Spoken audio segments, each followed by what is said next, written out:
Hi, everyone. Welcome today. My name's Sarah Taylor. I'm from LSE Life, and I'm going to talk to you today a bit about how to structure the report that you have to write for MG104, and a little bit about how to use sources appropriately. Nazla's here with me today just to help me manage the chat room and help with things in the background. So thanks very much, Nazla. I'll just wait a couple of minutes for late comers to file in. While we're doing that, though, could you answer a poll for me? I'm just going to ask a question about your report writing experience. So I'm going to launch the poll now. So if you could fill that in, that would be great.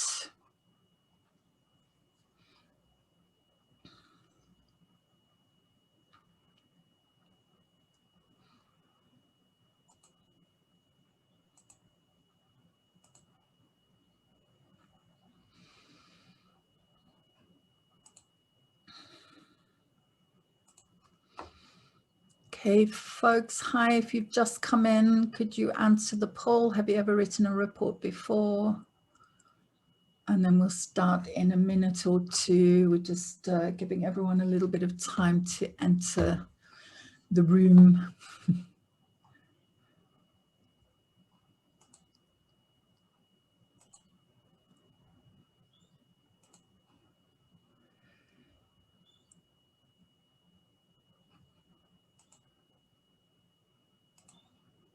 Okay, if you just come in, there's a poll that I've launched. Do fill it in.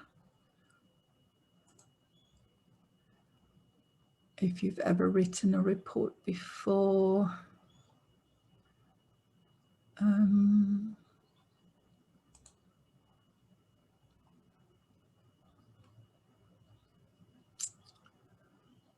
Okay.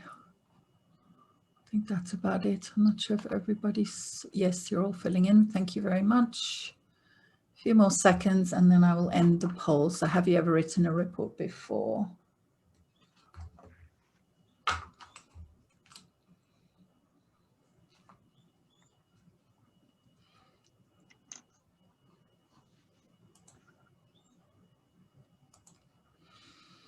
Okay, thanks, folks. I'm going to end the poll and show it to you in case you're interested.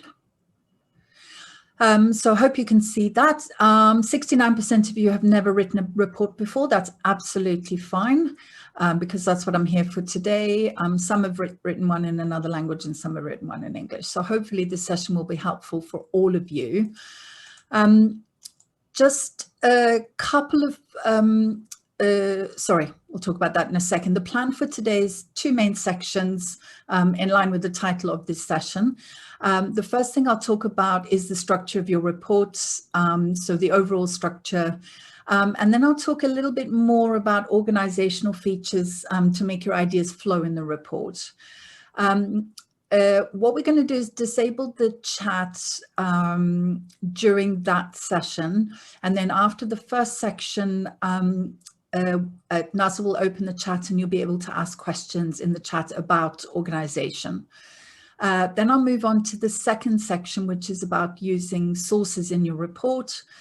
So I'll talk a bit about what plagiarism is and how you can avoid it. And then related to that, how to paraphrase effectively. I'll briefly explain what Turnitin is and how it works. And then I'll talk a little bit about formatting your list of resources at the end of your report. And after that section, again, I will open the floor to questions. So think about your questions as you're going, and you can ask them at the end. Just a couple of netiquette issues. Your microphone should have been muted when you came in, but if you're not on mute, could you just make sure your microphone's on mute just so we don't have background noise during the session, which can be distracting. And as I said earlier, write your questions in the chat at the end of each section. Okay, I think we better get started so we don't run out of time. So let's start with the structure of a report. Again, I'm going to ask you a question. Sorry, I've got lots of things for you to do today. So I'm going to launch a poll about what components you would expect to find in a report. So there's a list of components, and you can tick as many as you think are, are relevant. Let me just cancel. Sorry, I'm just trying to figure out how to launch my next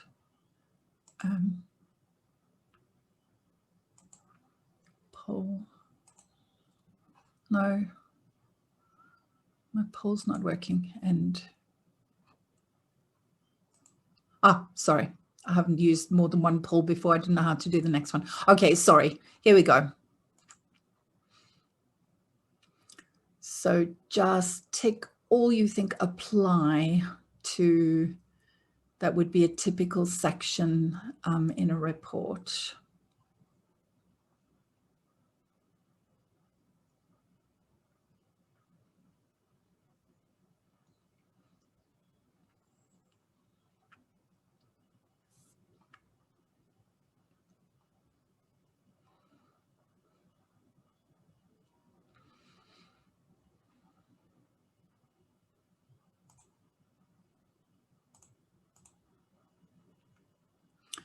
Okay, I'll give you a few more seconds.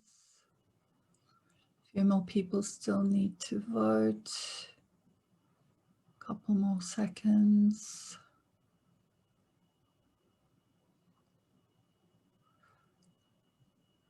Okay, 9 people to vote.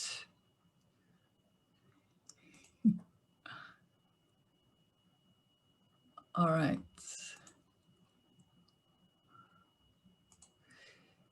Okay, I'm going to end the poll and show it to you. So you should be able to see that here. Okay, that's pretty much in line with what I've said. I'll go through them very quickly. Introduction, only 94% of you have said yes, but typically most forms of academic writing will have an introduction, and your report is no different. So you will have an academic, will have an introduction. A few have said literature review. Now, you wouldn't have a literature review section as such, but you will refer to literature during your report, but I wouldn't call that a section. Analysis, most of you have chosen. Excellent. You're definitely going to be analyzing something in a report. An abstract, typically we don't have in a report. That would tend to be a research article would have an abstract. Sometimes you're asked to provide an executive summary, which is similar to an abstract, but I don't believe you've been asked to do that for this assignment. Recommendations, only 72% of you have said yes, but actually I think all reports have recommendations in them. Methodology, again, you wouldn't have a separate section with methodology, but you might talk about how you calculated things during your report. A conclusion, well done, 96% of you have said that. Most academic forms of writing will have some sort of conclusion at the end. A list of sources, only 86% have said yes. In an academic report, you would have a list of sources. And appendices, you can definitely have them if you need them, but you don't necessarily need them. Okay, so just to summarize what I said, typical components of all reports would be an introduction and a conclusion. And then the 2 main body parts will be your analysis, where you're analyzing whatever it is you're reporting on. In this case, you're analyzing a case study, and then a recommendation section before you conclude your report. So that's a typical report. Let's have a look at yours. So Nayat has given you really clear task instructions for this report. She's detailed exactly what she wants to do in each section. And the logic of her instructions are such that you can follow the way that she structured the instructions. You can use that for your structure. So in your introduction, like most introductions, you first of all need to explain the context. So here you're going to explain your case that you're examining briefly. So you set the scene, you set the context that you're writing about this case study. And then, like most forms of academic writing, we have what's usually called a thesis statement, which is your argument, which is what you're going to argue or do in your piece of writing. So your introduction, you'll outline what your report is going to do. And typical language we might use to do that is to say, this report will first examine the organizational strategy, blah, blah, blah, blah, blah, and analyze, blah, blah, blah, and then recommend that, blah, blah, blah, something like that. And then the body part of your report will have three main parts in line with the way NIAT has set up your task. So the first part will be operations strategy. And here you will use your task instructions to guide your structure. So she's asked you specific questions that you'll need to answer in this section. Exactly the same thing will happen in the processes section. Again, you've got specific tasks to complete and write about in that section. And then finally, you've been asked to make a recommendation. So in this section, you might say something like, you need to choose one operational challenge. So you would say something like, in response to operational challenge X, this report recommends Y because blah, blah, blah, blah, blah, and explain your recommendation. And then your conclusion is there to pull everything together and just remind your reader of your main points. So you're going to summarize the aim of your report, which is what you wanted to do, which is analyze this case, analyze the operation strategy and processes, and then your what you found from your analysis, and then what you recommend. So you briefly summarize that. And typically we would start with something like, this report examined blah, blah, blah, it found that blah, blah, blah, and it recommends that blah, blah, blah. Now, your instructions are really clear. And as I said, you can follow the questions to help you structure your reports. However, the temptation when you have very clear instructions like that might be just to answer the questions one by one in a kind of linear way. So the first thing you're not going to do is answer the questions with numbers as they are in the instructions. You're going to write a report in paragraph form, because a report is similar to an essay in the sense that you write paragraphs. You also need to kind of connect those ideas to make them flow. So it flows nicely and it's not too disjointed if you just answer the questions directly. So to do this, you need to use a bit of connecting language to introduce your ideas and to connect them together. So the easiest way to understand this is to look at an example. So I'm going to give you a task to do. Now there's a worksheet which was shared with you in Moodle. And Nazla has also shared that on the chat if anybody missed it. Have a look at task 1 on your worksheet. There are 2 paragraphs there. They're very similar. And the 2 questions I'm asking, the first one, which is clearer, in other words, which is easier to read or easier to understand, and why is that the case? So I'm just going to give you 3 minutes of quiet now. Let me check my time just to read those 2 and think about that question. So 3 minutes from now, have a look at those 2 paragraphs.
I'm going to give you 1 more minute if you need it, but as soon as you're, as soon as you're ready, can you fill in the poll? Which paragraph do you think is easier to read and understand? But you've got another minute to keep reading.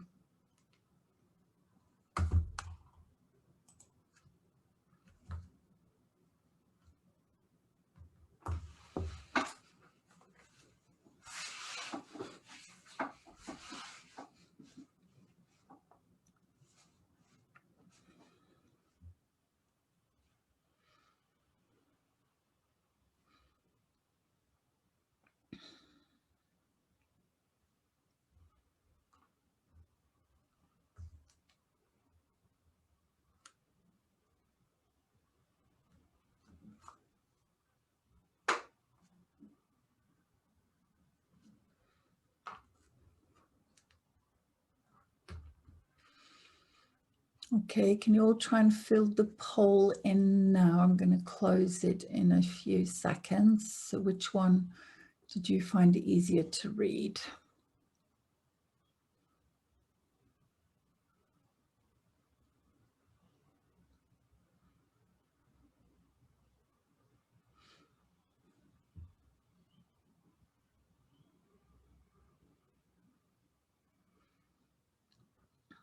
Okay, any last votes? Quite a few people who haven't voted yet.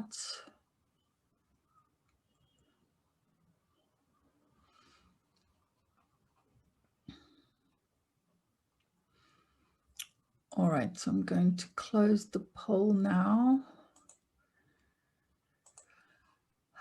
Most of you have voted for paragraph 2, Hugh, because that's supposed to be the one that's easier to read and to understand. Can I ask you now why, those of you who chose paragraph 2, why did you think so? Could I ask you just to raise your virtual hand to answer, and then I'll call on you. If you don't know how to do that, go to participants on your toolbar, and then the dialog box will open in the bottom right-hand corner. There's a little raise hand icon. Emma, can you unmute yourself and tell us why you thought it was easier to read? Yes, so the second paragraph had a better flow because it used connecting words, compound sentences, and it actually, the result of that was that the reader was led to believe what the author intended them to reflect upon. So thanks to that flow and thanks to the fact that each sentence kind of introduced the next sentence, we were able to understand what the recommendation was. Lovely, beautifully explained. So let's have a quick look at that second paragraph. So I've highlighted in red the kind of connecting language that the writer has used in this one to make the ideas connect a bit better. This may sound a little bit obvious, but you can see when you look at the first example, you can see how easy it is just to write things as you think them without making the connections. It's easy to do because the ideas and the connections are clear in your own head, but you have to consciously think about your writer all the time and make those connections as clear as possible. So let's have a very quick look through. So it says, this is a report about McDonald's. So it says, many of the employees who work for McDonald's are high school students without a formal education. That is how this fast food chain justifies paying its workers such low wages. So it's giving a reason for something and explaining why they pay low wages. And then the and is obviously adding an extra idea, and it's common industry practice to start common crew members off at minimum wage. So it's extra supporting idea, extra supporting information. And then there's an even here, which is a kind of, it's not just the low-level or entry-level workers that have low pay. Even the supervisors only make $18,000. So everybody's paid badly is essentially what it's saying. Then there's a new topic: the hard work and stress that is required to function at one of these places can make employees feel like they want to give up. This negative mindset, so we're referring to the feeling of wanting to give up, can have detrimental effects on an employee's work performance. However, contrasting idea, the low pay and high turnover rates make many employees indispensable.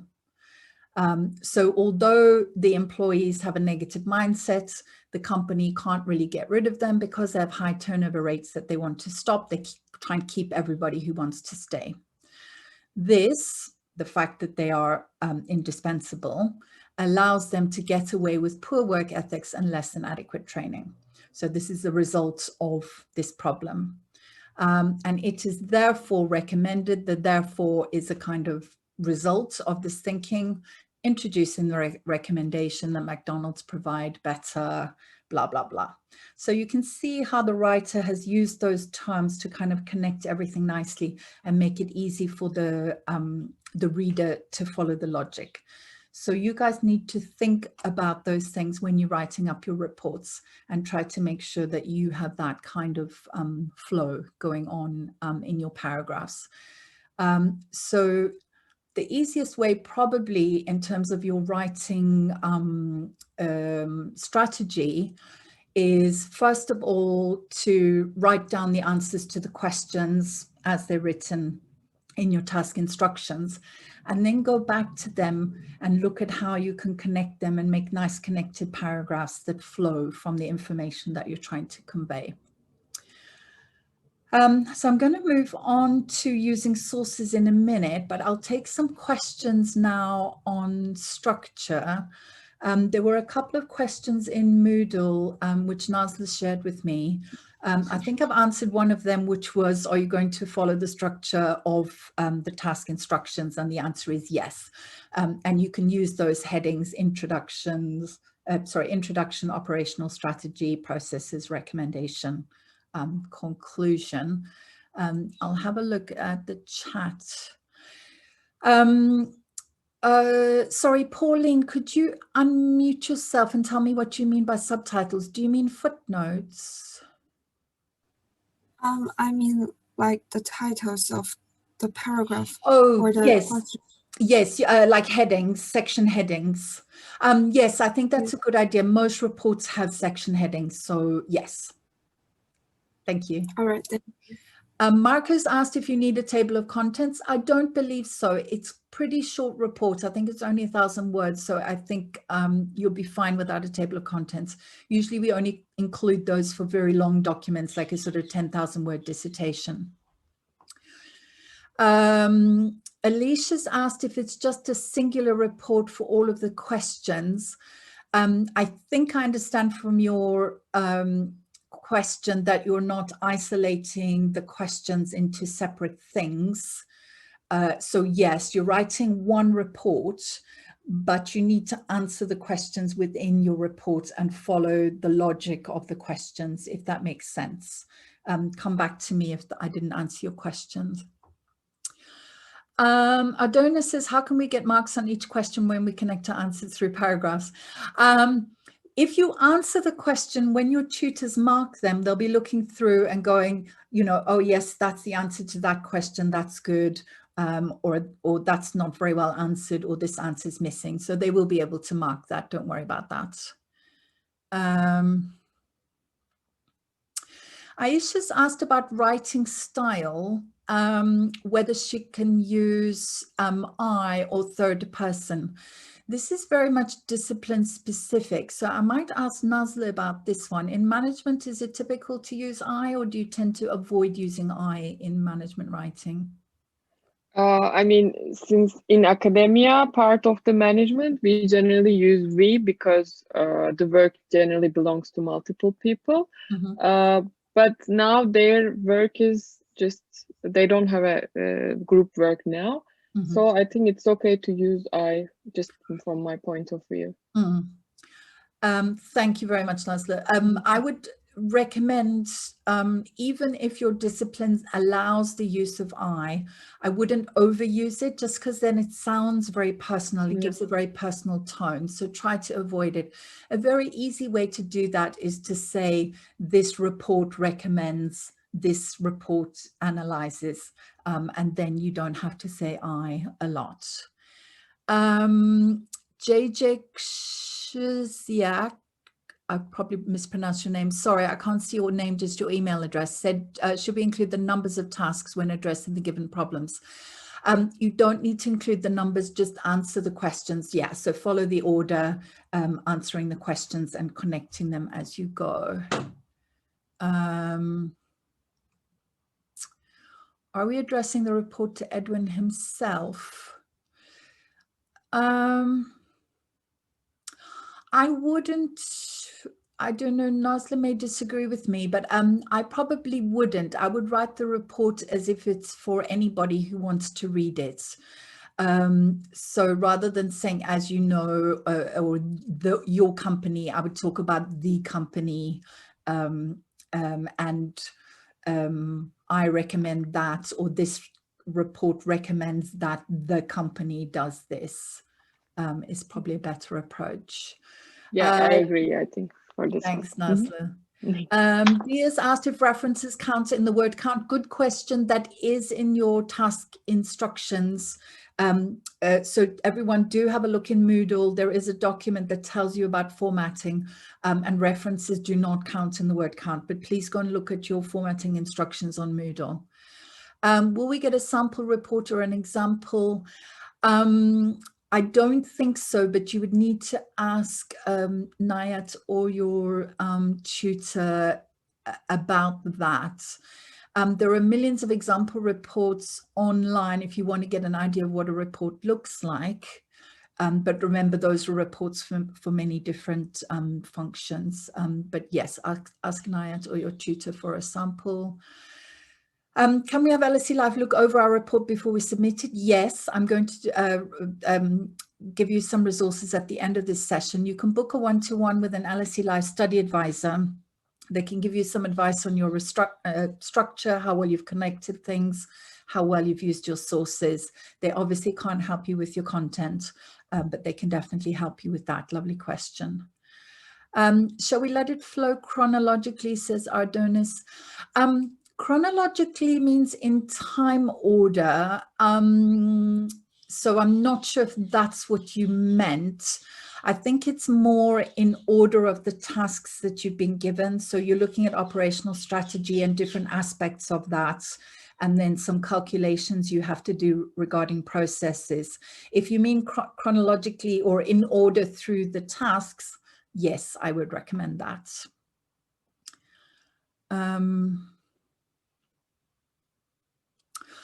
And Nandini asks a good question. When we need to write an aim in the introduction, do you mean be very specific about the operational challenge we'll be focusing on, or say something along the lines of it will recommend a key op? That's a really good question, because sometimes reports do the first one and sometimes they do the second one. Generally speaking, I would recommend that you are as specific as possible.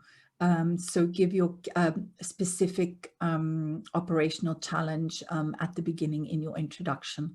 But I don't think you would lose marks if you didn't specifically say that right at the beginning. Ming-Chen says, should the table be included in the main body or in the appendix? I'm not sure which table do you mean. Are you talking about calculations that you do? Ming-Chen, can you just unmute yourself and tell me? Yes, I mean the calculation table. I think you can make a choice about that. The key thing about any tables you include in the body of your report is you don't want them to be too long or too complex, because then they kind of disrupt your writing. So you might find it helpful to put it in the appendix and then refer to it in your writing. Also, if it's in the appendix, it doesn't count to your word count. Nasla, is there anything you would add to that? Would you agree with that? I Yes, think thank you. either way is okay, just as long as also please don't forget to refer to your table. For example, if you put into the appendix, please say it is in appendix table 1 so that we can understand which table you are referring. Again, in the text, you should refer if you are using in the text in your sentence. Yes, that's Excellent. important. Yeah. And you can just name them table 1, table 2, and so on. Yes, yes, thank you. Kuba says, if we have some information in the assignment, can we refer to it, e.g. interns, analysis? You mean if you're provided with the information in the task instructions? Yes. You can do that, yes. Adonis, great, you've answered your question. How does referencing work? I'm going to answer that immediately, so hold on, Peter. H. Zhang has said, do we have to type our report or could we write it down and scan it?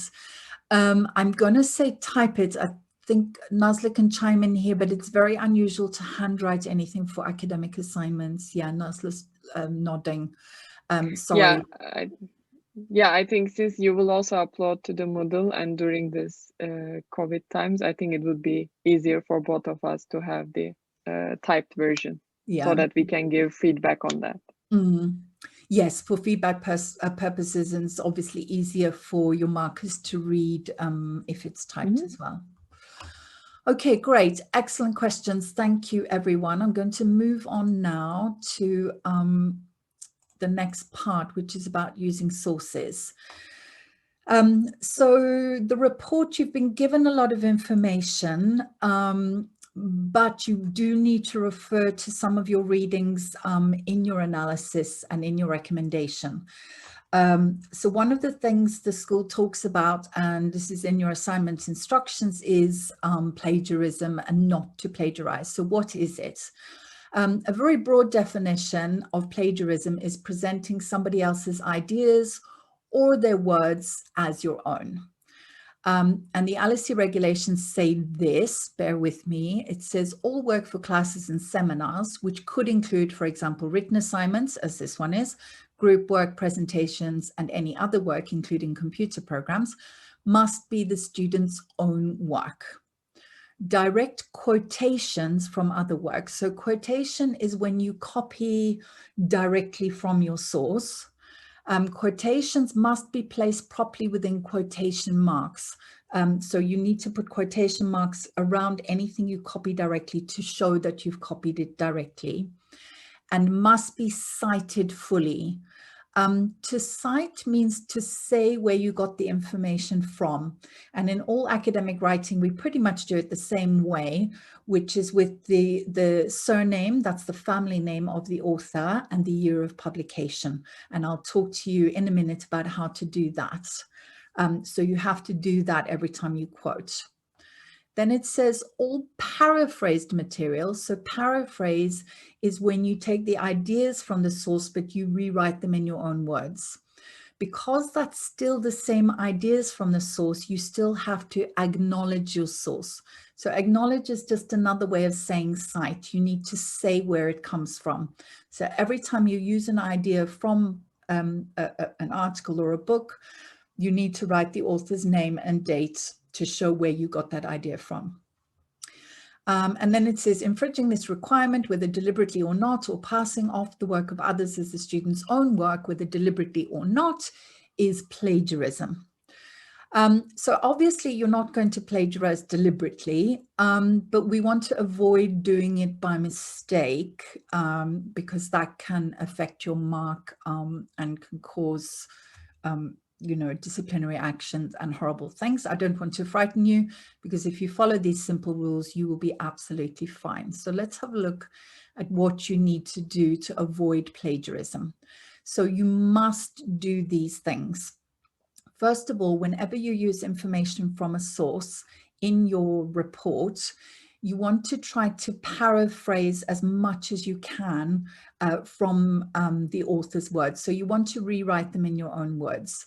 Number one, this is an academic convention.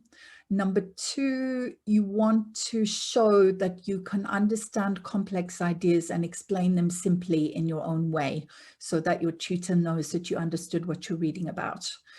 So it's really important that you do that. You also want your voice to come out in your report. So paraphrasing is a way to show how you've interpreted what writers have said. So most of the stuff you use from sources, you're going to be paraphrasing. However, you can also quote some bits if you think they're just really perfect or you want to discuss the exact words that a writer used. But if you do that, first of all, you have to copy exactly, don't make mistakes, and make sure you put quotation marks around the piece that you copied. And then for both of those things, as I said earlier, you need to cite your source, which means to write their name and date so we know where you got the information from. So there's an example here. Art and Chi are the people who wrote the case study that you are using. So this is how you would cite them in your report. You can put the citation in brackets like I've done, or you can say Art and Chi's case study, blah, blah, blah, something like that. And then finally, because Art and Chi 2020 doesn't give the reader enough information to find the source if they want to, you need to put more detailed information at the end of your report so that anybody who reads it can find your sources, can go and find the original writers of that information. So your list of references will have more detail about all of the sources that you've cited in your report. I'll talk about the list of references a little bit later, but now I want to talk about paraphrasing. This is not an easy skill. It does take practice, so you need to keep working on it. And it's a really good idea when you're reading and taking notes to practice paraphrasing when you're doing that, so you develop your paraphrasing skill. But let's have a look at what is a good paraphrase and what isn't a good paraphrase. So on your worksheet, task 2 has given you a short piece of original text from one of your readings, and then 3 example paraphrases from that reading. So I'm going to give you some time now to read all of those. And I'm asking you which of those is appropriately paraphrased and cited, and which one or which ones do you think would be considered plagiarism according to how they've been written. So I'm going to give you again 3 minutes of quiet time to read those and think about them, and then I will ask you what you think and give you feedback. So 3 minutes starting now.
You've got 1 more minute, so do keep reading. But in the meantime, I'm going to launch a poll for you to choose which paragraph you think is appropriately paraphrased and cited.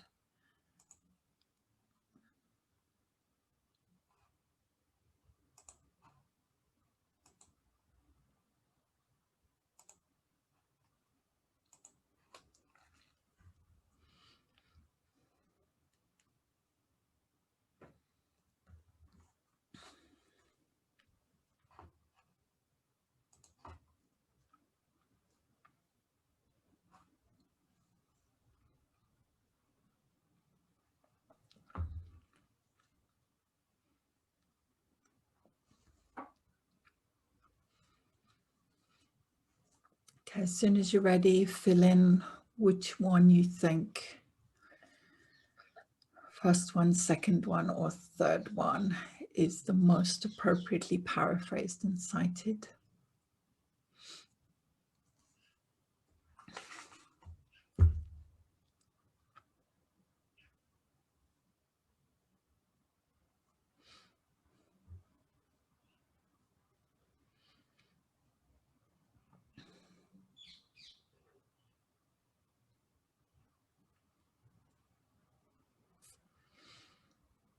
A few more seconds. There's about 20 of you who haven't voted. Get your votes in.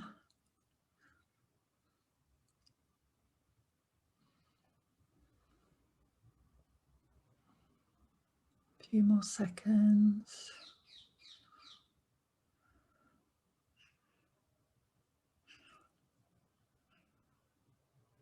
Some of you are too shy to vote. Don't worry, nobody knows who you are. Okay, 5 more seconds.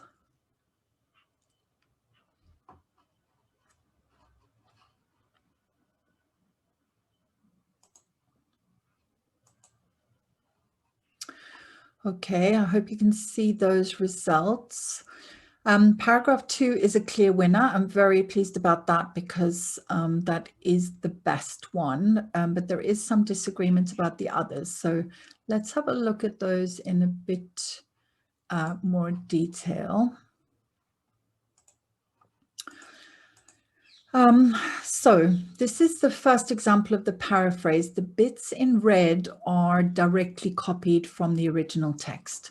So now that I've highlighted them in red, you can see quite clearly that that's a lot of copying from the original text.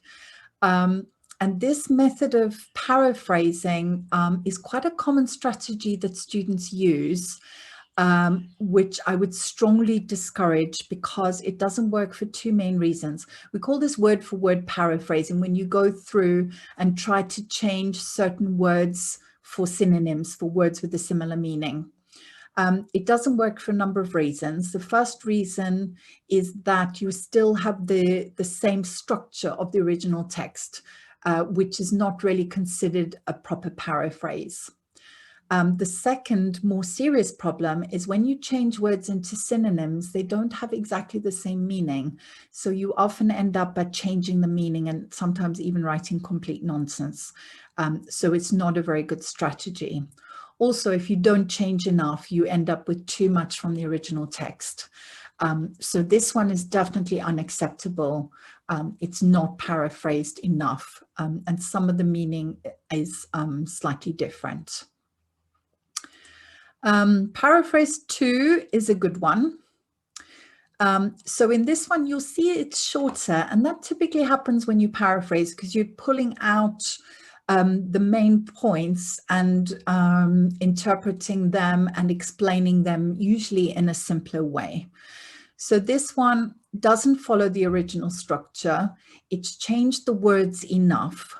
But you'll notice that some of the words in there are the same. So you can't change every single word because some words, only one word is possible. And it's particularly true of things like technical terminology from your field. So operational strategy is a term. You can't paraphrase it because then you'll change the meaning. So things like natural resources, manufacturers, and water, obviously, can't be changed here. So this is a good example. It's sufficiently paraphrased, the source is cited, but we've kept the original meaning from the original text. And then the last one, which quite a few of you chose, in this one, the writer has changed the sentences around, so the structure is not the same. The second half is quite good. It's been sufficiently paraphrased. The words are changed and the meaning is the same. But you will see that the part in red was actually copied directly from the source, and this is too much copying. You need to use your own words more than that. Sometimes we call this patchwork paraphrasing, where you cut bits of the text and move them around. Again, not a very good strategy for paraphrasing. Number one, because then you still have big copied chunks. And number two, sometimes when you move things around, you can change the meaning. So this would not be considered acceptable. A general rule of thumb, if English isn't your first language, you might not know that expression. A rule of thumb means a kind of general rule to follow. A rule of thumb for paraphrasing is not to have 3 words in a row that are exactly the same as your original. But this is just a general rule. It's not something to obsess over. But when you look at your paraphrases, if you do seem to have quite a lot of chunks of 4 words that are the same as your original source, you want to think about paraphrasing them some more. So let's have a look at Turnitin. So when you submit your assignment in Moodle, I think most programs at LSE use this software called Turnitin. Some of you will be familiar with it. It's called plagiarism detection software, but it is just software. It doesn't really understand plagiarism because it's just a computer program. But what it does is it searches for matches with any published material, and published material could be from the huge database of student essays. So your report will be compared with all the other reports that are submitted, and student work across the whole world actually is in their database. Online articles, online books, all kinds of things. So all it does is it searches for matches between your report and all of their online material. And then it provides a percentage score, which is the percentage of things in your report that are the same as other reports. What this means, first of all, a 0% match is highly unusual because you're going to have things that other people have said before. And a lot of matches that Turnitin will pick up are not plagiarism.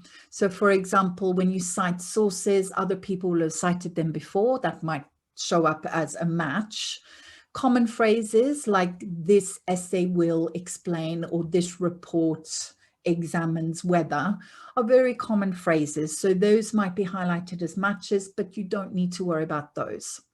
Similarly, terminology from different fields, so things like operational strategy and so on, are set terms that are used frequently in the field. So they may turn up as matches, but again, you don't need to worry about that. What you need to make sure you do is paraphrase thoroughly. If you quote things, don't forget your quotation marks, all that will show up as paraphrased, and make sure you cite your sources. If you do all of those things, you'll be fine. But do make sure that you do that and that you're not copying pieces from your sources so that you don't get into trouble. And the last thing I'm going to look at today, let's see how we're doing for time, is your list of references. Now, I'm just giving you 2 examples here. Please do look at our Moodle resources, the LSE Life Moodle resources. We'll give you a link in a minute because there's quite a lot of information there about referencing. I'm giving you 2 examples here of 2 typical things that you might need to reference, which is books and journal articles.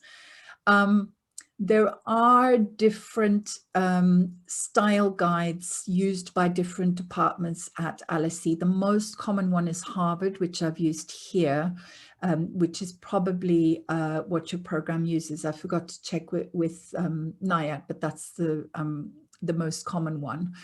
But they generally have the same information in all of them. They might just present it slightly differently. So for a book, you need the author's surname. Surname means their family name. So if you come from a country where it's family name and then given name, don't mix them up. Then the initial of the author, the year that the book was published, the title of the book in italics, that's slanty writing, the place of publication, and the name of the publisher. And you can usually get this information from the inside, the back of the title page of the book. So here's an example from a book. So it's two authors here. We've got Slack, N is the initial, and Brandon Jones is his surname, A. 2019 is the year. Operations Management is the name of the book. Harlow is the name of the town where it was published, and Pearson Education is the name of the publisher. Second example is a journal article. This is similar with a few differences. So again, you need the author's surname, the initial, and the year. Then you would have the title of the article, but then you also need the name of the journal, and this will be in italics. Issue number is when a journal publishes several issues within 1 year. And then you would need to put the issue number there. And then also the journal article will tell you which pages of the journal it's on. So the example here is from one of your readings, Whelan and Fink. So you'll see surname, initial, and surname, initial. 2016 is the year. The title of the article is The Comprehensive Business Case for Sustainability, comma, Harvard Business Review is the journal, and then 2 to 8 is the pages that this article appears on. So you want to try to make sure you've got all of that information in your reference list. The other thing to check when you're writing your report and when you're proofreading at the end is that all of your citations in your report have a reference in the list of references, and that everything in your list of references has a citation in your report. So that's about all I have time to talk about today. You'll have a chance to ask questions in a minute. Just some further resources, and I'll get Nazla to put some links into the chat for you. LSE Life runs lots of workshops on all kinds of writing, referencing, all kinds of things. So do have a look at our events page if you want to get more information or learn more about these things. If you prefer to read things for yourself or find out about things yourself, please have a look at our materials in Moodle. Again, there's plenty of stuff about referencing and writing and so on. And as I said earlier, you can also book a one-to-one with an LSE Life advisor. You can talk to them about pretty much anything. So you could bring like a plan for something you're writing and say, this is how I want to structure it. You can bring a paragraph and ask them about whether it flows nicely. You can show them your writing and say, oh, have I used my sources appropriately? And so on. So do please make use of those resources. And I'm going to open the floor now to questions. I might stop screen sharing so I can see you a bit better. Again, you can pop your questions in the chat. If you prefer, you can raise your virtual hand. Thank you, Nazla, for putting those links into the chat for me. I'm going to scroll up. There's quite a lot of questions. Where were we? La, la, la. Okay, just going back to word count. Arthur's asked if the words of tables count if they're in the text. Yes, and they don't in the appendix. Exactly, yes. Again, guys, don't forget to read your formatting instructions, which are provided in Moodle, because they do explain these things. But anything in the appendices doesn't count to word count, towards your word count. Anything in the main text does count. Andrea, oh, sorry. Question about notification about disabilities. I'm afraid I can't answer that question. I would suggest you ask Nayat or your academic mentor. Sorry about that one. I'm not quite sure what the procedure for that one is. EF Phrase, sorry, I don't know your first name. Can we do the calculations by hand and scan them to put them into the appendix? To me, that sounds okay as long as they're very clear. Nazla, I don't know if you have a comment on that. I think we should be able to see because I saw in the past some calculations which were also scanned, but I was not able to read anything. So be careful about that when you are scanning. Exactly. So make sure it's crystal clear. Thanks, Nazla. Okay. Emma's asked again, this is a quant question I can't really answer, whether it's okay to use the slash sign for division and the little star for multiplication. Nazla, is that a question you can answer? Yeah, sure. This seems okay. Yeah. Sign for division type. Yeah. That's great. Yes, Maximilian has asked a really good question. He says, is there a way to shorten in-text citations for articles with multiple authors? Yes.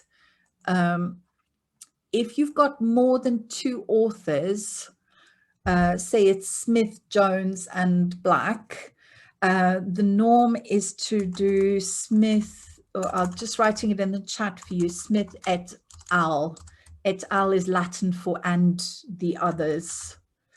And you can use that citation method in your text.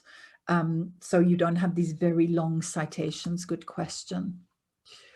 Now I've lost my way in the chat. Give me a second. Blah, blah, blah, blah, blah. Okay. How would we reference the case study? Alexandre, you can either refer to the case study of, I've forgotten the name of the company, GH, anyway, whatever the name of the company is, or as I put on my slides, it was Ott and Chi were the authors of the case study. And if you look on your case study, it is written at the bottom, so you can see their names there.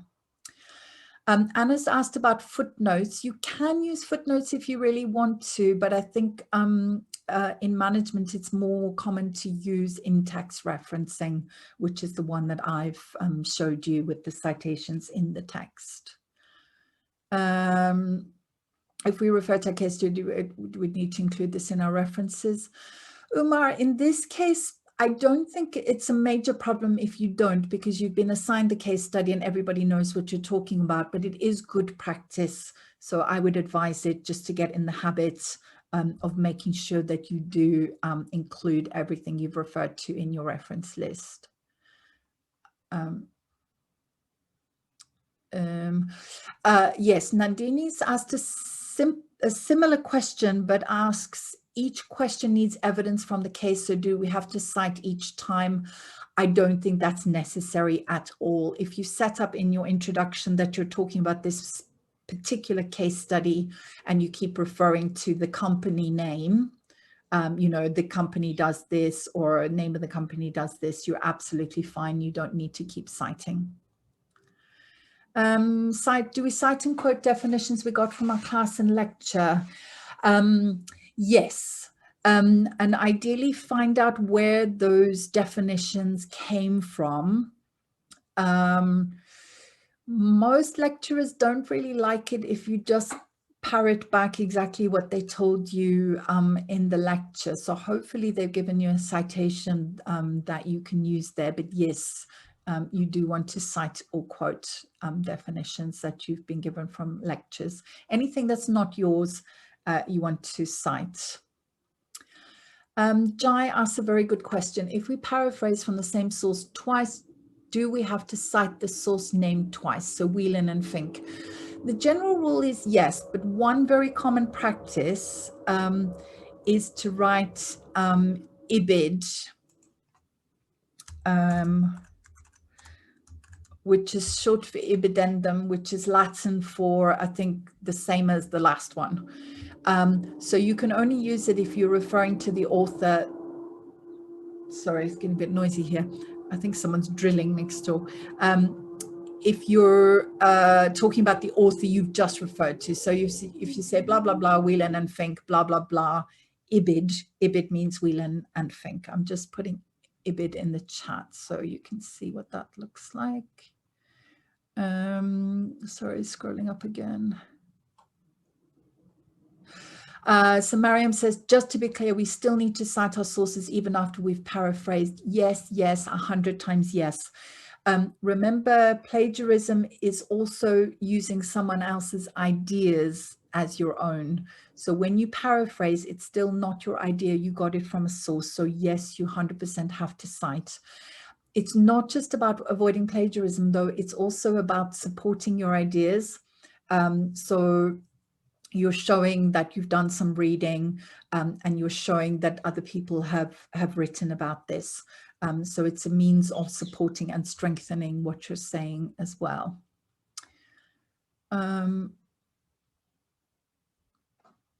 Abiga asks about citations. Do we cite resources after each sentence, for example, or do we include in the footnotes? As I said a bit earlier, I would do in the sentences, so in-text citations. Yeah, and anytime, generally speaking, anytime if it's not clear if a sentence is your idea or someone else's idea, you need to put the citation if it's someone else's idea to show that it's not yours.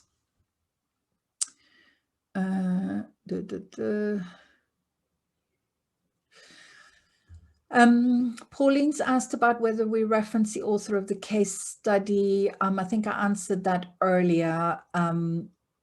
Maybe reference it in your introduction, but then you can just keep talking about the company. When you refer to lecture or class materials, do you need to cite or put it in a reference? Yes, remember your lecture and class materials, not your own ideas. And ideally, you wouldn't cite it as a lecture or a class material. You would try to find the source that the lecturer used and cite that person rather than saying, you know, lecture from October the 20th.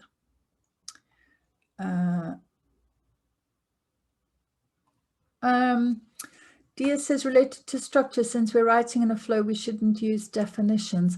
I'm not sure I understand the logic of that. You can still use definitions when you're writing in a flow. And I think you definitely need to define things if you think they need defining. And definitions are a big part of academic writing. So for example, you've said transformed resources. I would definitely define that, yeah. An easy way to do that is to put it between hyphens. So you can say transformed resources hyphen, which are blah, blah, blah, blah, blah, hyphen, and then keep saying what you were saying about them. But it will be part of your paragraph, your definition.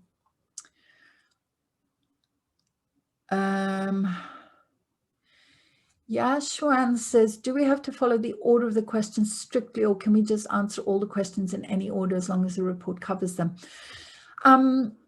Maybe that's a question for Nayat. My thinking is you don't have to follow them strictly, but your report does have to make sense.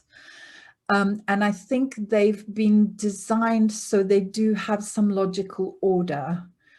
So you will probably find it easier to follow the order of the questions. But that's not to say it's impossible to answer them in a different order, as long as it's logical and your report makes sense and you cover all of the questions. That should be absolutely fine. Do in-text citations count towards the word count? I'm afraid so. Do we have to reference lecture material? No. Song Yun, very good question. A lot of lecturers don't like it if you reference lecture material. It does depend on them, but they often like it if you go to the sources yourself to show that you've done your reading and to show you've looked at the original source, rather than just parroting or repeating back what the lecturer said to you. But if you do use materials from your lectures, then you would need to reference them. but ideally try to find the original sources to reference.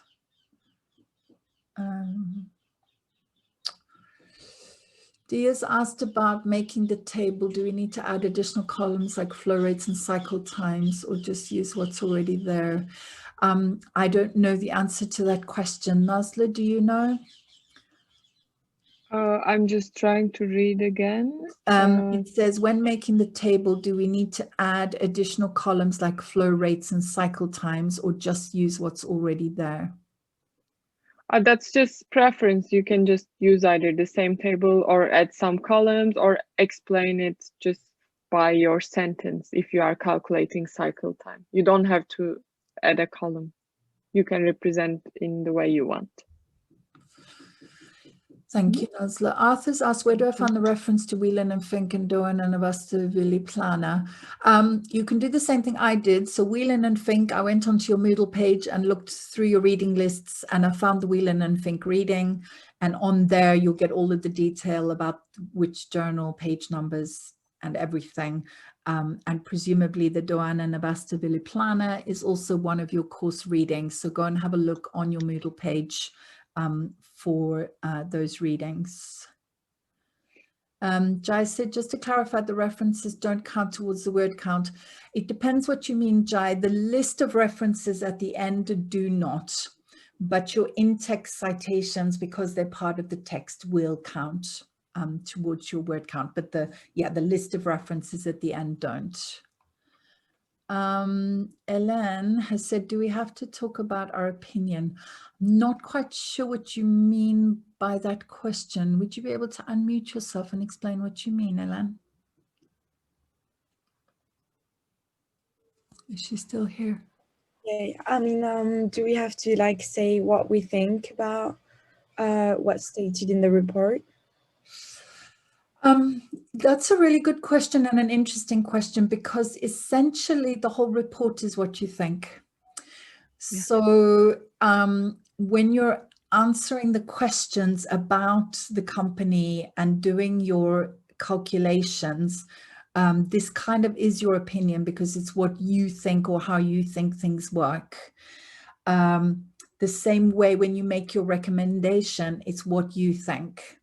And in academia, we call it an argument rather than an opinion, because it's an academic opinion. So we would tend to present it sort of, rather than saying I think or in my opinion, which doesn't sound very serious, we would say I would argue that, or I would recommend, or this report recommends, to show your recommendation. If you say, you know, the organizational strategy of the company has this weakness, that's an opinion, but we call it an argument, and you're presenting it like that. Is that what you meant, or something different? I mean, like when we use, for example, an article or a journal or anything to support our idea, like we have to take part of them. So I don't really get how it is our arguments if we just like state what other people say. That's a very good point. Yes. When we use sources, there's two reasons we might, two reasons we always use them in our writing. One is because we agree with them, and another one might be because we disagree with them, but we want to show the discussion that's happening in the literature. So although if you're using evidence or an argument from a source because you agree with it, you can present it as your arguments, but then use the citation to show where you got the idea from. Because although it's not originally your idea, you agree with it, you think it's a good argument. So you present it as, you know, I think this, but with the citation to show, yeah, I got it from this person. It's not my original idea. And that's very common, number one, in academia, number two, for students, because obviously you're learning and all of your ideas, well, all of everybody's ideas come from somewhere else. we read different things and say, oh, I agree with that, or I partly agree with that, but I disagree with that. So I'm going to show I agree with this argument.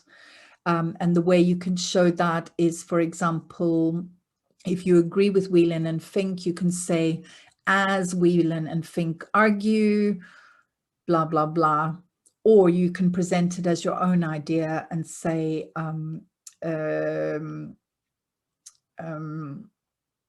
doing good is not, doesn't always mean doing well, as your own argument, and then put Whelan and Fink in brackets to show you got this idea from them.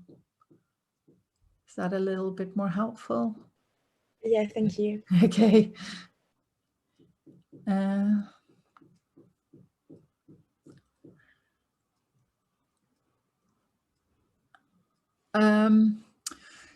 Jai, you've said when typing the, oops, sorry, my page jumped. When typing the references at the end, do we have to say where in the report we use these references if we've cited?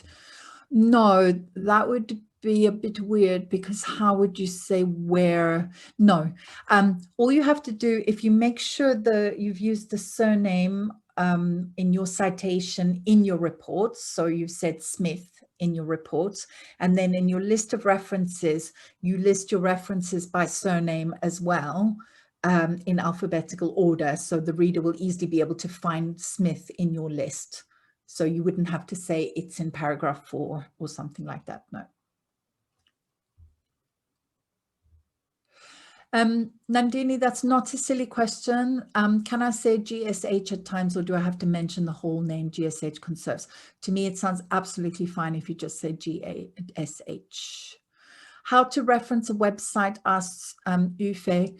Ufe, please go and have a look at our Moodle site. There's more information on how to reference different types of things there, so have a look there. Should we cite the definitions that we mentioned in our report? Yashwan, I'm not sure 100% understand your question. If you define something, you need a citation to show where you got that definition from in your report. Do you put page numbers in the parentheses? EFRA. Yes, good question. I didn't talk about that.